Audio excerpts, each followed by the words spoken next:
સ્થાનિક સ્વરાજ્યની સંસ્થાઓની ચૂંટણી 2026 જાહેર થતાં જ ભરૂચ જિલ્લામાં આદર્શ આચાર સંહિતાનો અમલ શરૂ થઈ ગયો છે। આ સમયગાળા દરમિયાન કેબલ ટીવી નેટવર્ક અને લોકલ ન્યૂઝ ચેનલ ઉપર પ્રસારિત થતી રાજકીય જાહેરાતો પર નિયંત્રણ રાખવા માટે જિલ્લા મેજિસ્ટ્રેટ કચેરી દ્વારા કડક સૂચનાઓ બહાર પાડવામાં આવી છે। Cable TV network regulation act 1995 અને ચૂંટણી પંચની માર્ગદર્શિકા મુજબ કોઈપણ વ્યક્તિ, ઉમેદવાર કે રાજકીય પક્ષ પૂર્વ મંજૂરી વગર કેબલ સેવા પર જાહેરાત પ્રસારિત કરી શકશે નહીં। આ માટે કોઈ પણ રાજકીય જાહેરાત પ્રસારિત કરતા પહેલા જિલ્લા મેજિસ્ટ્રેટ અથવા અધિક જિલ્લા ચૂંટણી અધિકારી દ્વારા અધિકૃત સમિતિ પાસેથી લેખિત પરવાનગી મેળવવી અનિવાર્ય છે। માન્ય રાજકીય પક્ષો અને ઉમેદવારોએ જાહેરાત પ્રસારિત કરવાના 3 દિવસ પહેલા અરજી કરવાની રહેશે।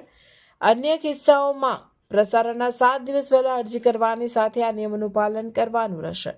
જો આ નિયમોનો ભંગ કરવામાં આવશે તો કેબલ ટીવી નેટવર્ક રેગ્યુલેશન એક્ટની કલમ 11, 12 અને 14 હેઠળ પ્રસારણ સાધનો જપ્ત કરવામાં આવશે। આ ઉપરાંત કાયદાની કલમ 16 અને 17 હેઠળ દોષિતોને 2 વર્ષની કે 1000નો દંડ અથવા બંને સજા થઈ શકે છે।